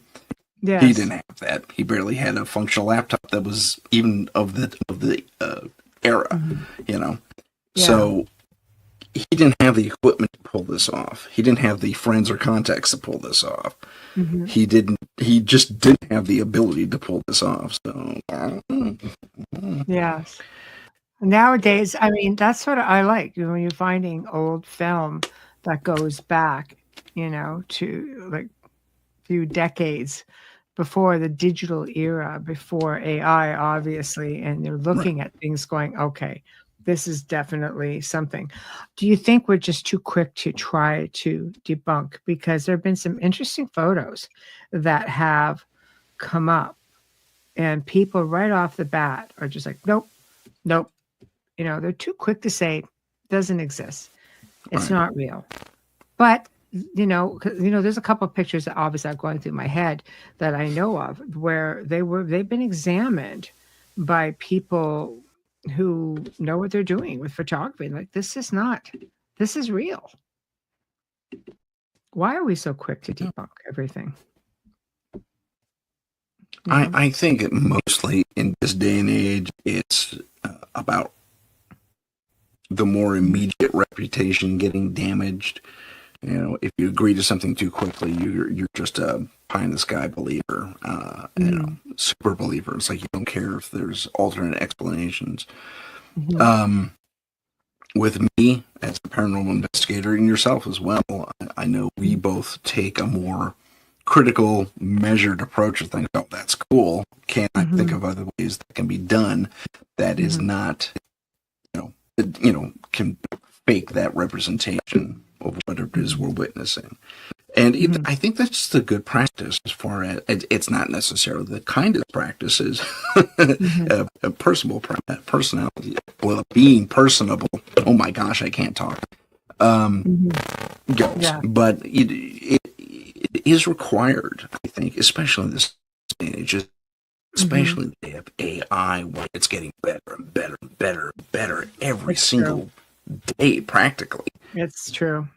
Right now, we can tell the difference from as like an AI generated picture.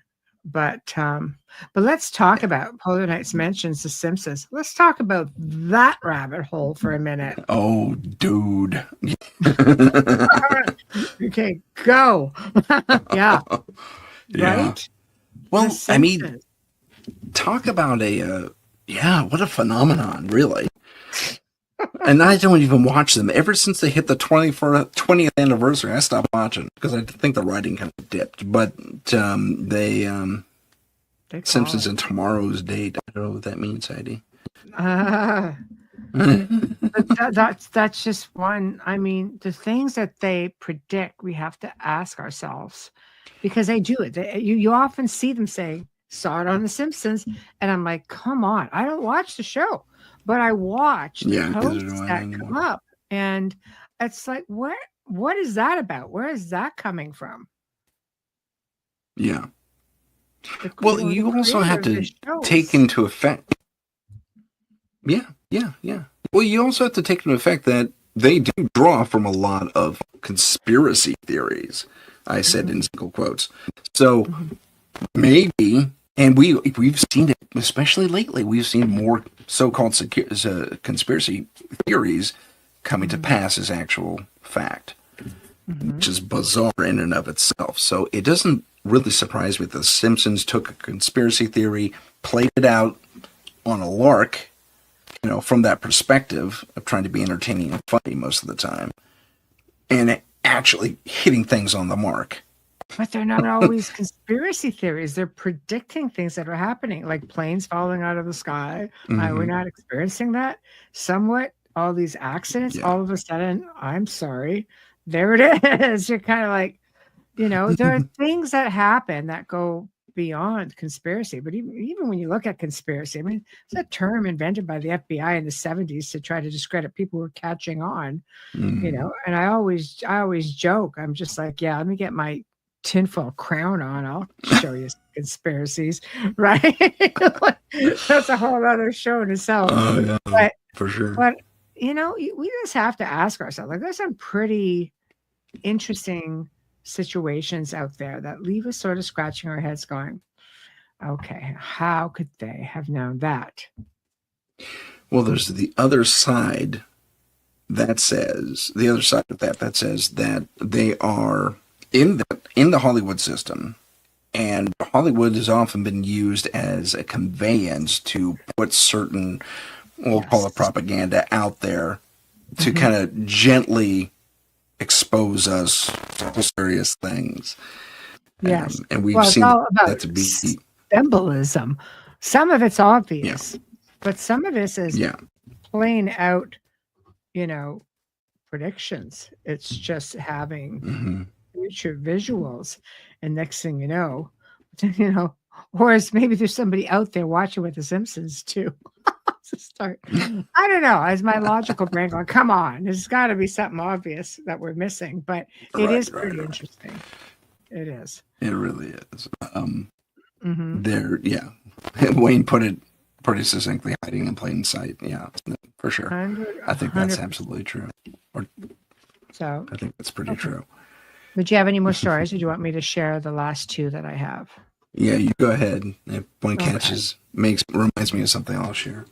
Okay. So there was a man named Roger, in Wales. It's got so many of these come out of the UK. We need to ask ourselves what's going on in the UK. But Roger and his family had visited Pembroke Castle in Wales and were climbing the tower. He was um he was ahead of his family, a flight or two ahead of his family before he reached the top. He looked out over the river and saw it was full of medieval ships. He had assumed that there was a festival going on, and when his family reached the top, they could not see what Roger was seeing.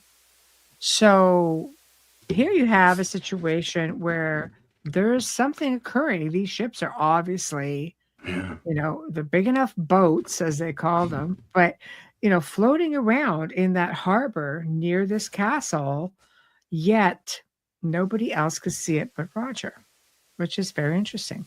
Yeah. Um, Again, situation on Bold Street in Liverpool, which is very, very popular, but the whole street. Okay, for those who want to go to the UK, here's your chance to just kind of slip into a time vortex. The whole street is considered to be a time vortex, much like Really? many locations in the world, like the triangles of the world that there are. And many people have reported having crazy experiences on this street. So we're going to call this guy Frank and his wife Carol. We're visiting this famous shopping street in July of 1996. Frank wandered off on his own and noticed that he entered into a strange oasis of quietness and noticed a small van that looked like it was from the 1950s with the name Kaplan's on it. he went into the bookstore he was searching for, but the name was Cripps, not Dylan's. So that was different as well, which was full of women's handbags, not books, definitely not up his alley. So he proceeded to look around and noticed he was surrounded by what seemed to be 1940s fashion. He walked into the store, went all the way to the back and to the being where the bookstore, which he was looking for. Like, it was just totally changed, but just by walking into this area, and then all of a sudden it's like this time warp just happened. So this happens to a lot of people, right? Mm-hmm. So that's the end of that. I know. Isn't that great? With regard to the tower in Wales, that is extremely interesting that only he could see those ships. Yeah. I mean, that would be Mm-hmm. well. The kind of likens me to me and the psychic on my team, JJ. She can see things that I cannot.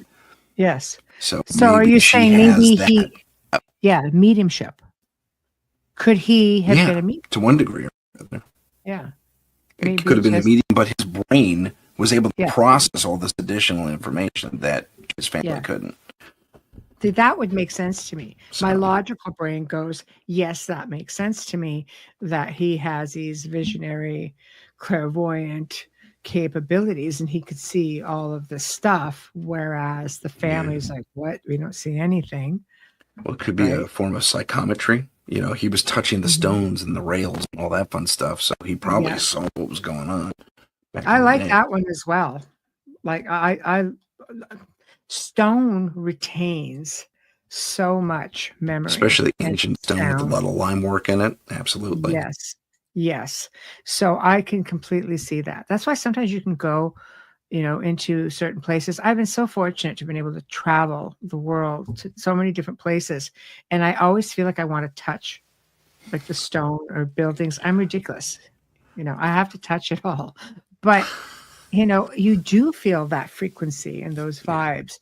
But if you go to cathedrals and such, sometimes you can hear chanting. And scientists have actually done experiments with these sort of things and put recorders in there, and they've been able to pick up recordings, just residual. So are we dealing with residual, or are we getting it from the structure itself? I think it's been absorbed by the structure and it's just playing back as a residual. Yes. Personally. And see, ancient pottery has been able to do that as well. People have picked up pottery that's like thousands of years old. And I mean, the oldest one I read about was like back into pre-Roman times. And just they pick up these old pottery bowls, nothing fancy. And like you can play them like records. You can pick up sounds from them. It's crazy, the stuff that we just are so out of it. We don't know half of what's going on out there. We don't get me wrong, some people do, but it is a really fascinating journey of exploration, getting into that sort of thing. It really is. It's a journey, like you said. It really is. It's wonderful, though. It's wonderful. But this has been a great topic. I've had a great time. Yeah, me too. Yeah. Howie's here. Yeah. I'm not Joe. I'm Tim. But no, not Joe. Yeah. I wouldn't get much of a chance to talk if it was Joe. Let me tell you what. Joe knows it. But yeah, it was really very, very fascinating conversation. So I'm glad that you had me on to discuss it. Cheap view. I don't know what that means. Oh, that's an ad. All of this is advertising, and unfortunately, we can't get rid of you people. Yeah. Just saying. At least not on the board. I won't, unfortunately. You just won't show them. That's all. Yeah. But I want to go back to something. Where is it? Oh, I should have started. I didn't. Darn it. Oh, well. Okay, Sarah. Story. Flipping text speech. Okay. All right. That's all right. So I guess we'll kick it out to the chat and see if you guys have any questions for us or any stories you want us to,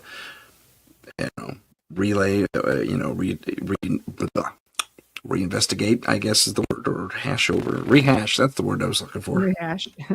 Live radio. Live radio. It's wonderful. No worry, Howie. Yeah, it's okay. It is all wonderful for Yeah. sure. But I think that all those who came before us, this information it's all been out there, so much of it. And I think we need to pay attention. Right now, the things that concern me is the world of AI, because we've had warnings from scientists, and even Stephen Hawking said it. And there was a video of a gray floating around, and I cannot remember the name of this video. I'm sure people in the field will know exactly who or what this video is.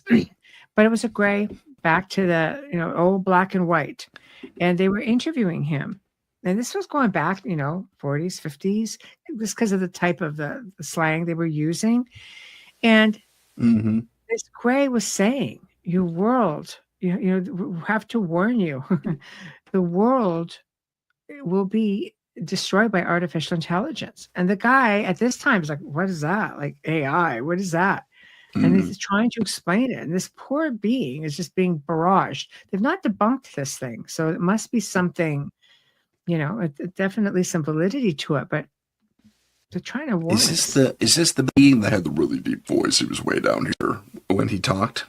Or yes, because they're just exhausted.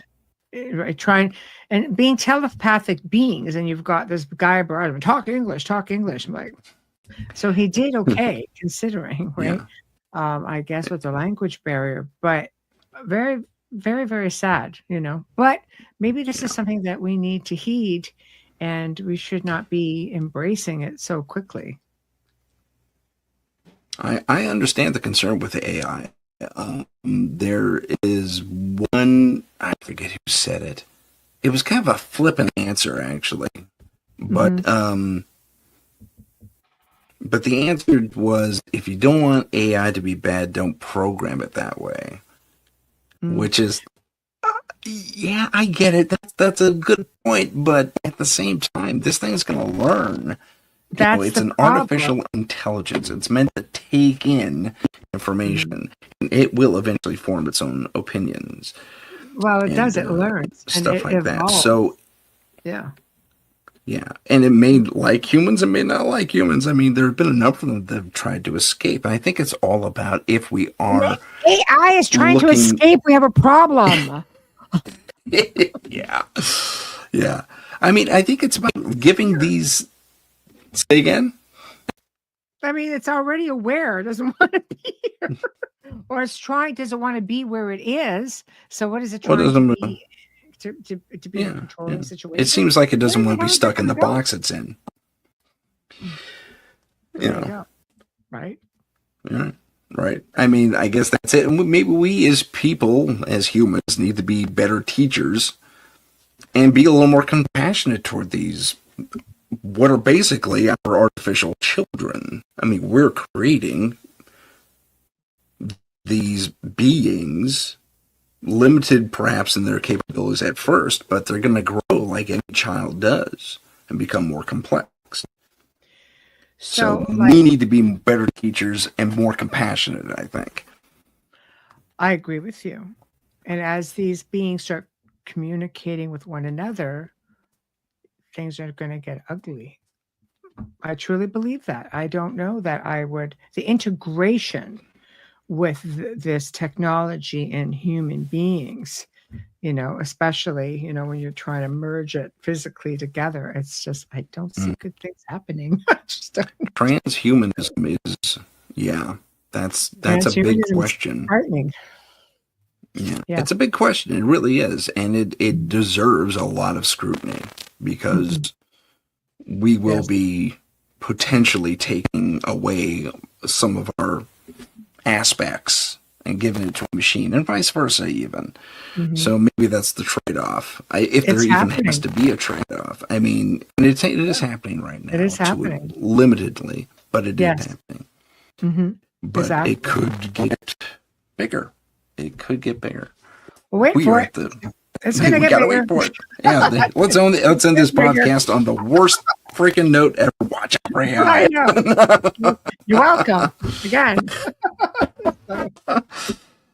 There we go. Well, it's time to say goodbye. I want to give everyone a big thank you, and I want to post this really kind comment that Polar Knight said. He says, "Who needs Joe Rogan when you have Tim Sudano?" Thank you so much.